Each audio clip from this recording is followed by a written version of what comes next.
اعوذ باللہ من الشیطان الرجیم بسم اللہ الرحمن الرحیم الحمد للہ رب العالمین والصلاة والسلام علی اشرف الانبیاء والمرسلین وآلہ الطیبین الطاہرین اعوذ باللہ من الشیطان الرجیم وَإِذَا رَأَيْتَهُمْ تُعْجِبُكَ أَجْسَامُهُمْ وَإِنْ يَقُولُوا تَسْمَعْ لِقَوْلِهِمْ كَأَنَّهُمْ خُشُبٌ مُّسَنَّدَةٌ يَحْسَبُونَ كُلَّ صَيْحَةٍ عَلَيْهِمْ هُمُ الْعَدُوُّ فَاحْذَرْهُمْ قَاتَلَهُمُ اللَّهُ أَنَّىٰ يُؤْفَكُونَ۔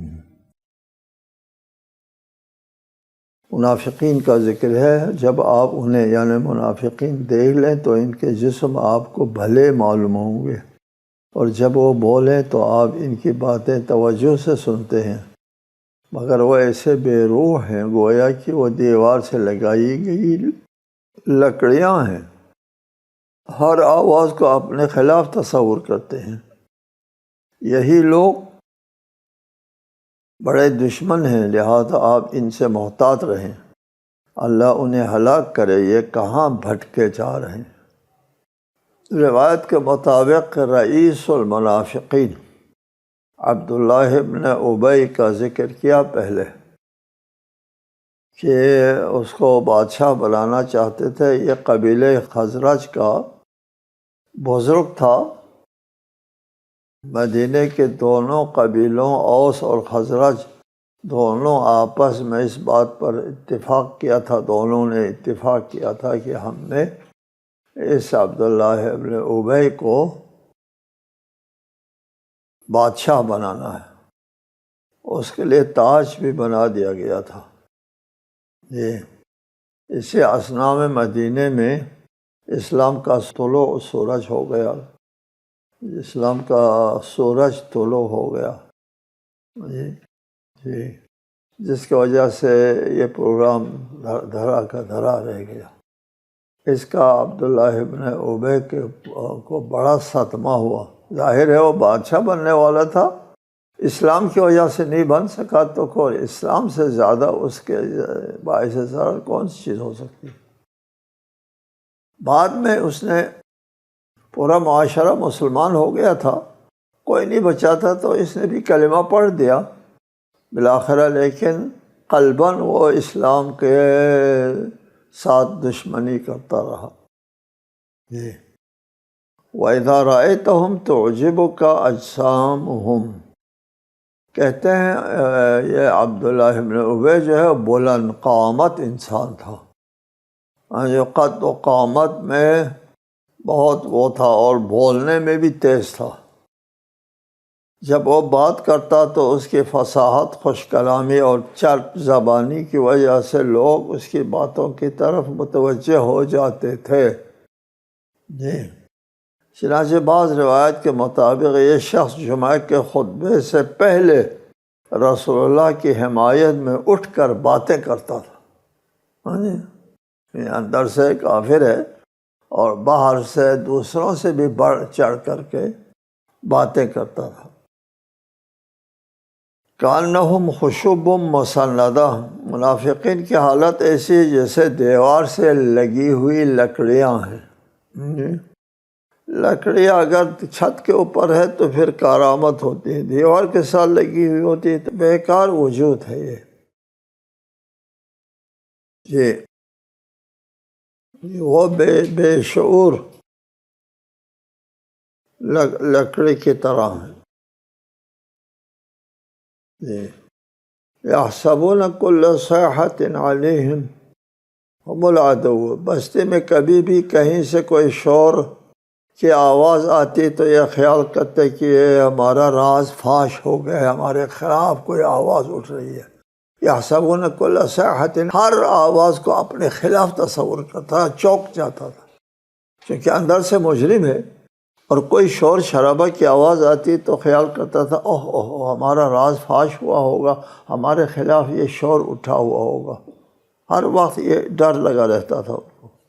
ہم العدو فاحذرہم، اے رسول ان سے ہوشیار رہیں، محتاط رہیں۔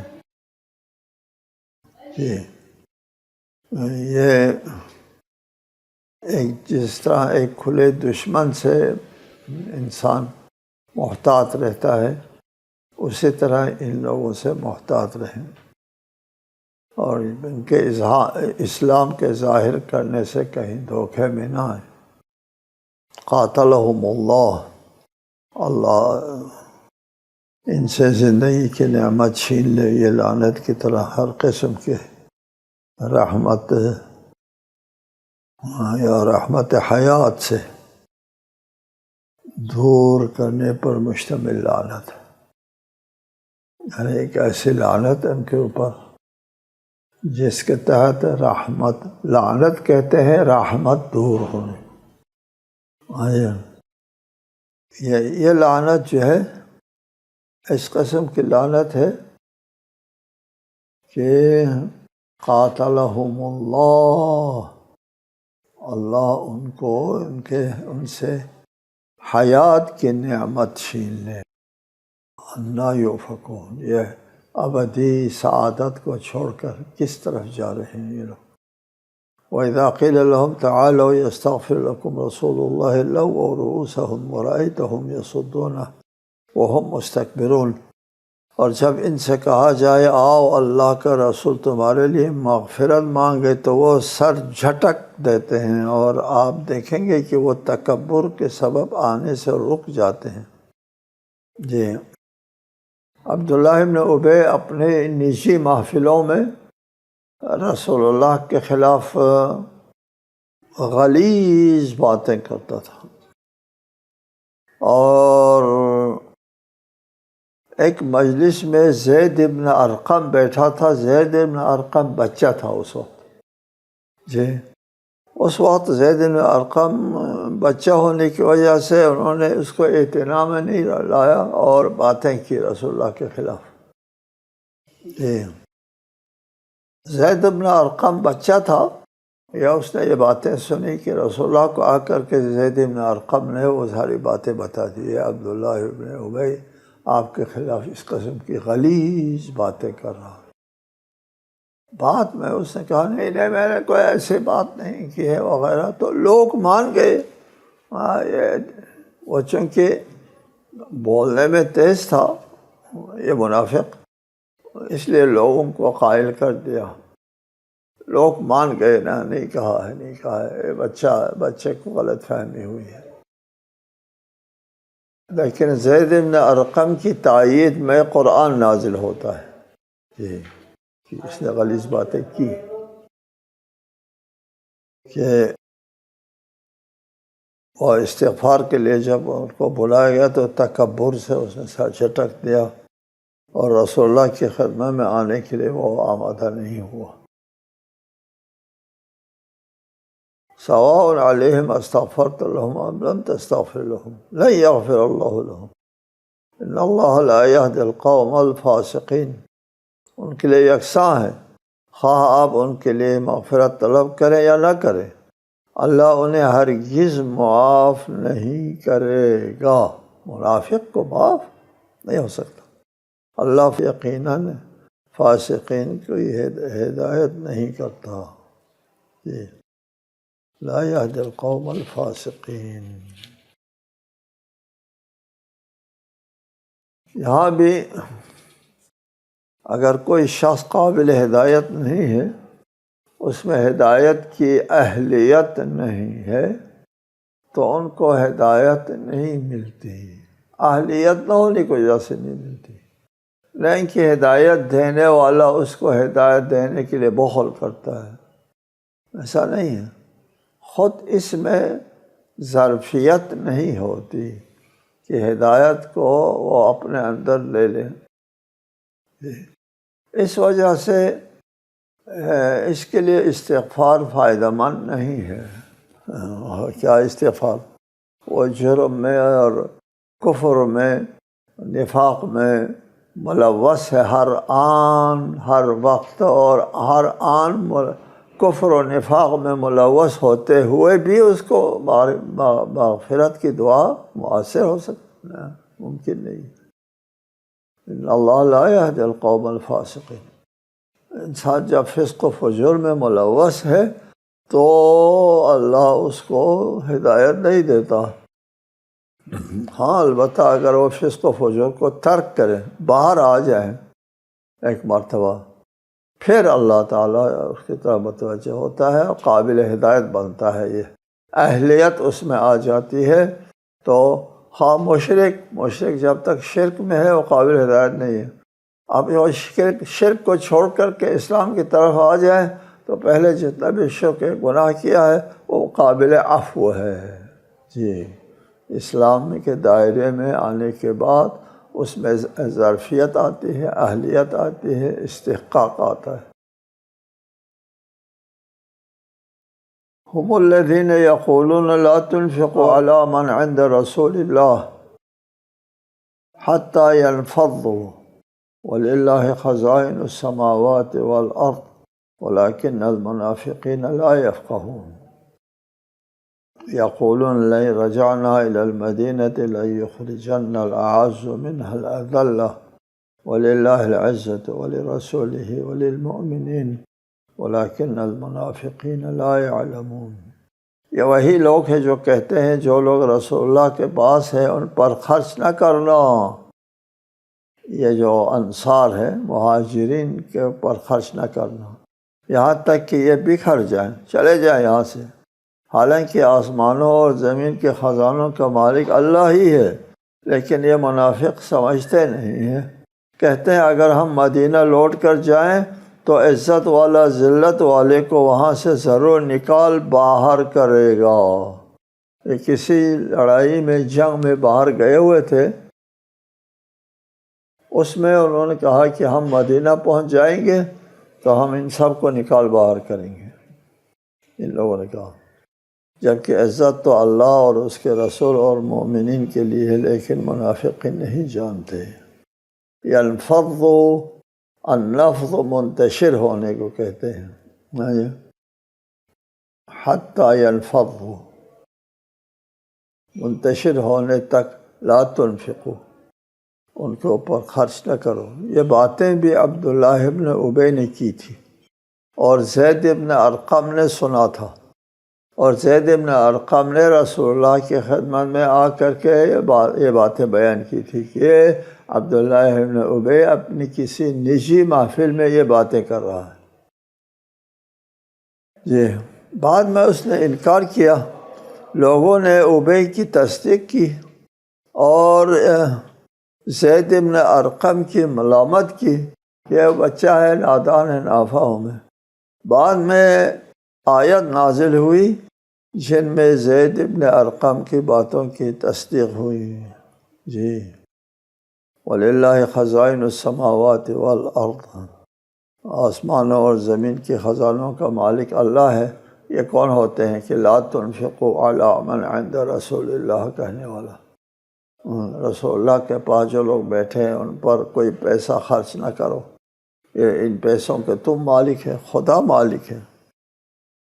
اور ولیکن المنافقین لا یفقہون، منافق اس نقطے کو سمجھتے نہیں ہیں کہ یہ رزق جو ہے وہ ان کو مل رہا ہے، یہ فی الحقیقت در واقع اللہ تعالیٰ کی طرف سے مل رہا ہوتا ہے۔ جی، تو وہ کہتے ہیں جی وہ تو انصار دے رہے ہیں، اللہ تو نہیں دے رہا، انصار دے رہے ہیں، یہ ایسا نہیں ہوتا۔ جی، اللہ تعالیٰ جب کوئی چیز ہے اس کو انجام دیتا ہے تو اس کے علل و اسباب کے ذریعے انجام دیتا ہے۔ آپ دعا کرتے ہیں اللہ تعالیٰ، اللہ میری غربت مفلسی ختم کرو، تو اللہ سبب پیدا کرتا ہے آپ کی، تو آپ کی دعا قبول ہو گئی۔ آپ کی دعا قبول ہونے کے مطلب یہ کہ چھت پھاڑ کر کے پیسے گرنا شروع ہو جائے گا، اسباب پیدا کرے گا اللہ تعالیٰ۔ جی، یہ ہے تمام کائنات میں جو اسباب و علل ہے وہ اللہ کے ہاتھ میں ہے، وہ پیدا کرے گا، آپ کی غربت دور ہو جائے گی۔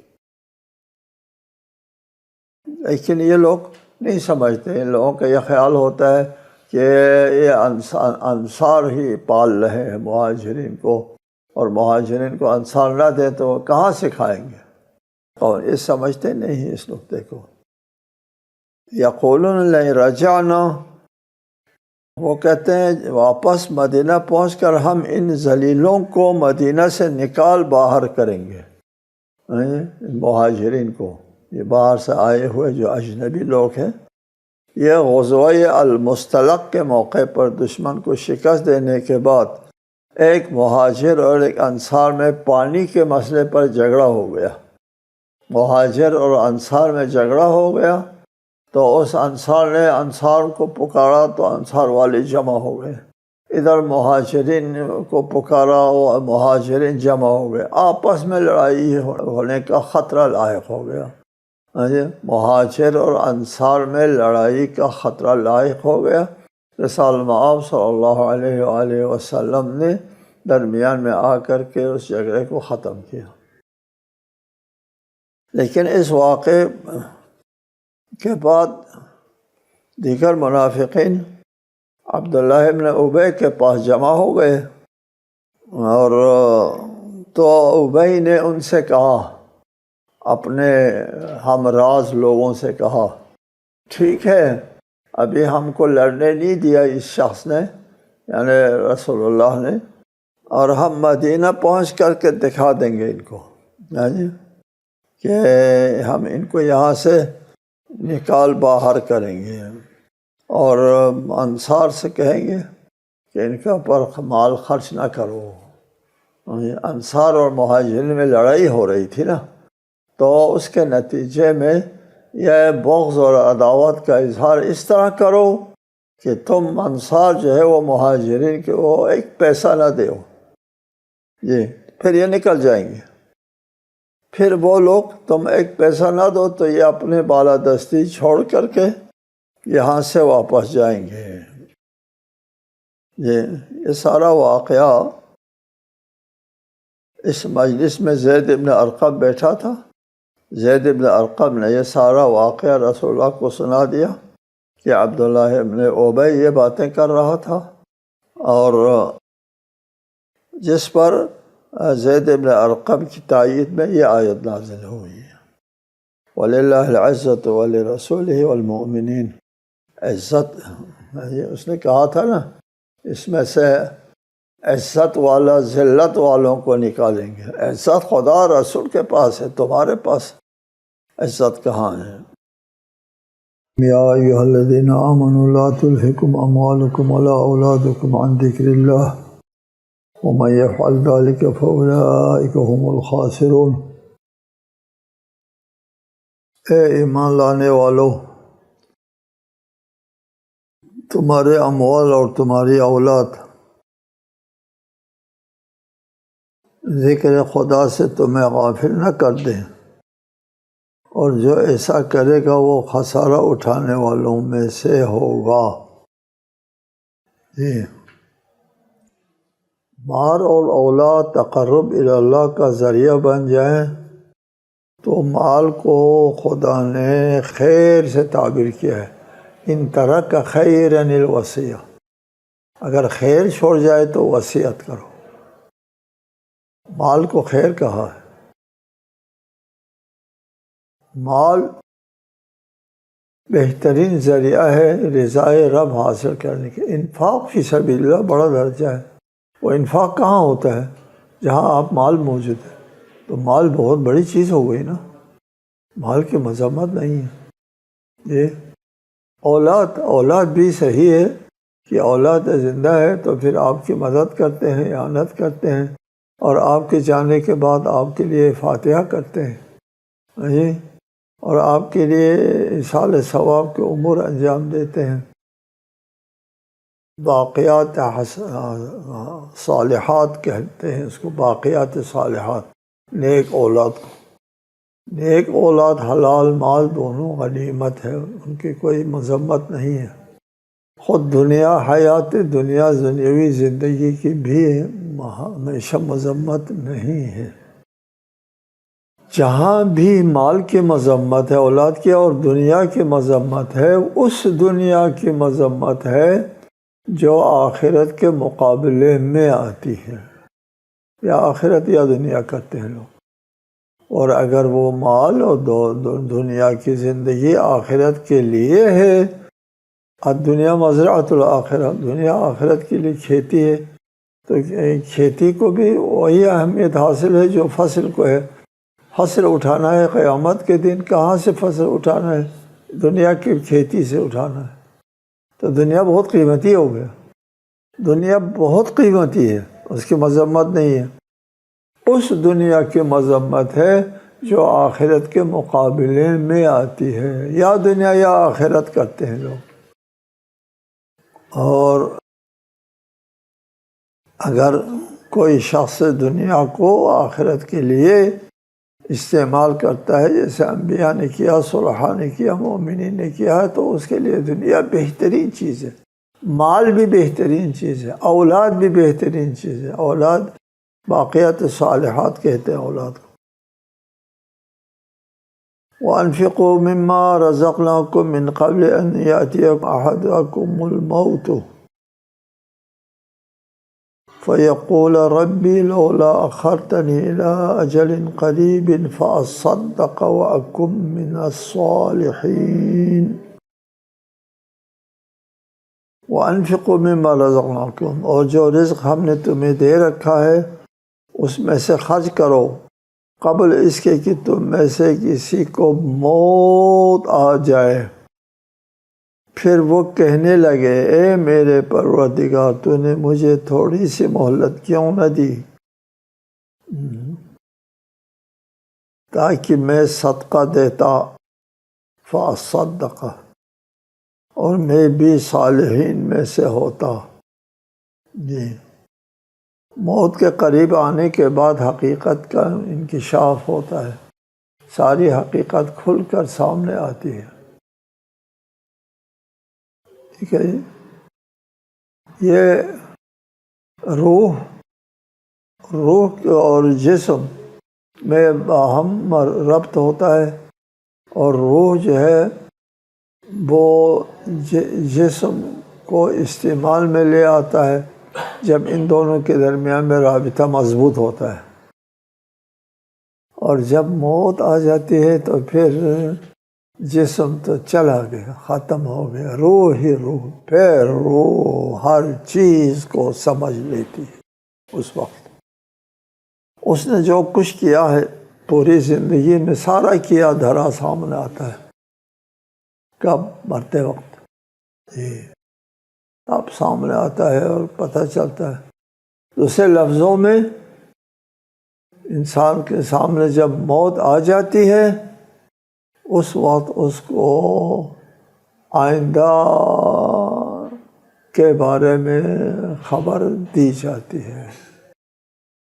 یہ آج کل راز بھی نہیں رہا یار، یہ سائنس میں بھی آنا شروع ہو گیا ہے۔ ابھی اخبار میں آیا کہ انسانوں کو پتہ چل گیا کہ انسان کے اوپر جب موت طاری ہو جاتی ہے، آخری جو لمحات ہیں اور اس وقت زندگی کی ساری صورتحال سامنے آ جاتی، پتہ چل گیا آج انسان کو، جی، ان کی دماغی لہروں کے سے پتہ چل گیا کہ پوری زندگی کے جو کچھ کیا دھرا ہے وہ سب ذہن میں آتا ہے۔ اس وقت وہ کہتا گزر گیا میرا وقت، مجھے واپس کی اجازت مل جاتی تو میں اب صدقہ دے دیتا، میں کار خیر انجام دے دیتا، ہمارا صالح بن جاتا۔ جواب آئے گا کل ہونے والی بات نہیں ہے، اب یہ آزمائش کا مرحلہ گزر گیا، اب جزا کا مرحلہ آ گیا، جزا کا مرحلہ آنے کے بعد واپس ممکن نہیں۔ من قبل ان یاتی احدکم الموت، موت آنے سے پہلے، جب موت آ جائے پھر وقت ختم ہو گیا، اس وقت تم کو پتہ چل جاتا ہے۔ وہ قیامت اور قبر وغیرہ کی بات دور کی بات ہے، ادھر موت کے وقت سارا جو ہے راز منکشف ہو جاتا ہے۔ جی ہمارے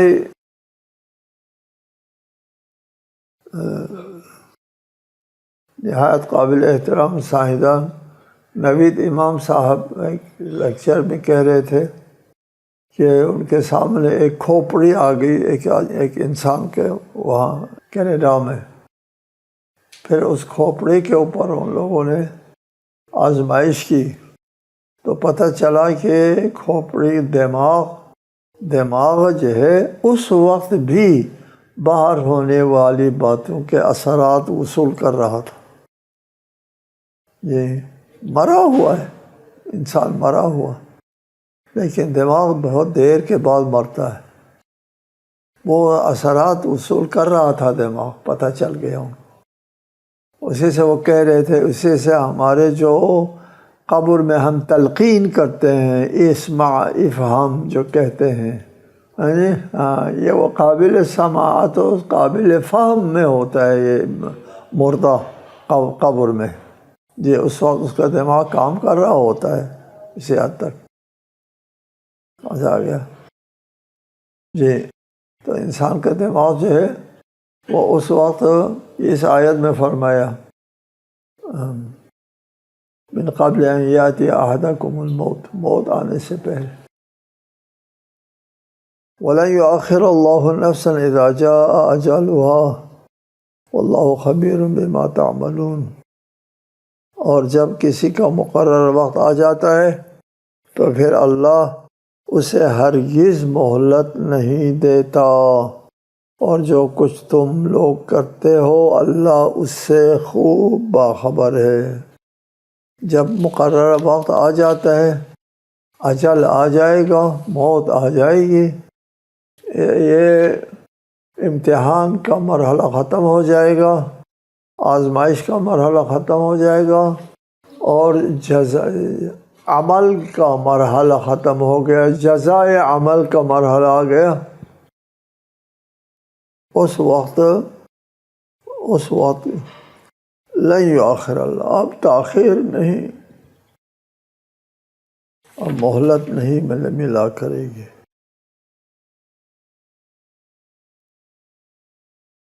اس کے بعد سورت ہے سورہ تغابن. یہ سورہ جو ہے وہ توحید اور صفات الہی اور انسان کی تخلیق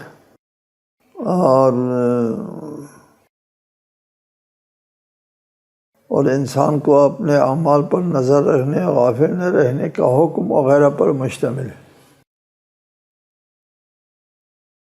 بسم اللہ الرحمن الرحیم. یسبح للہ ما فی السماوات وما فی الارض لہ الملک ولہ الحمد وہو علی کل شیء قدیر. جو کچھ آسمانوں اور زمین میں ہے سب اللہ کی تسبیح کرتے ہیں، بادشاہی اسی کی ہے اور ثنا بھی اسی کی ہے، اور وہ ہر چیز پر خوب قادر ہے. جی پہلے بھی کئی مرتبہ ذکر ہوا کہ تسبیح ایک کائناتی عمل ہے. تمام کائناتی موجودات ہر چیز اللہ کی تسبیح کرتی ہے، اور ہر چیز میں شعور ہے، لیکن ہر چیز کا شعور اس کے اپنے حساب سے. یہ بات بھی قراراً بتا دی گئی ہے. لہ الملک، بادشاہی اور حکمرانی اسی کی ہے، اللہ تعالیٰ کی حکمرانی میں ہے.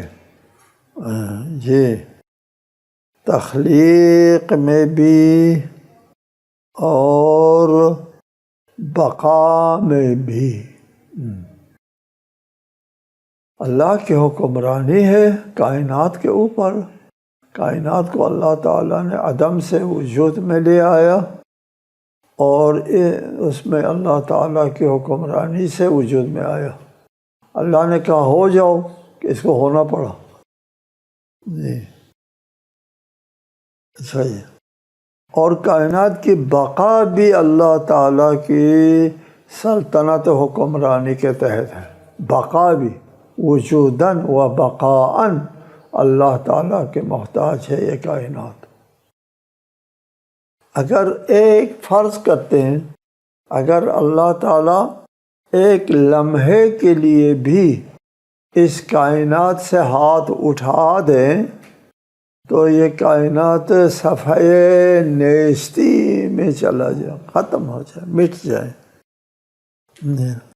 یہاں یہ صفحے ہستی سے مٹ جاتا ہے اگر اللہ تعالیٰ ہاتھ اٹھا دے۔ اس کے اللہ تعالیٰ کی حکمرانی ہے کائنات کے اوپر، یہ حکمرانی اللہ تعالیٰ کے پاس ہے، کسی کے سپرد نہیں کیا۔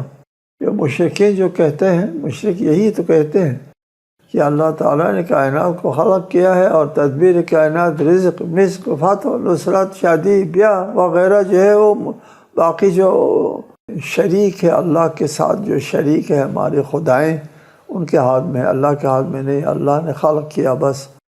وہ بھی کہتے ہیں خالق اللہ ہے۔ مشرکین کا عقیدہ یہ ہے کہ خالق اللہ ہے، خلقاً اللہ کی حکومت ہے، بقاءً اللہ کی حکومت نہیں ہے۔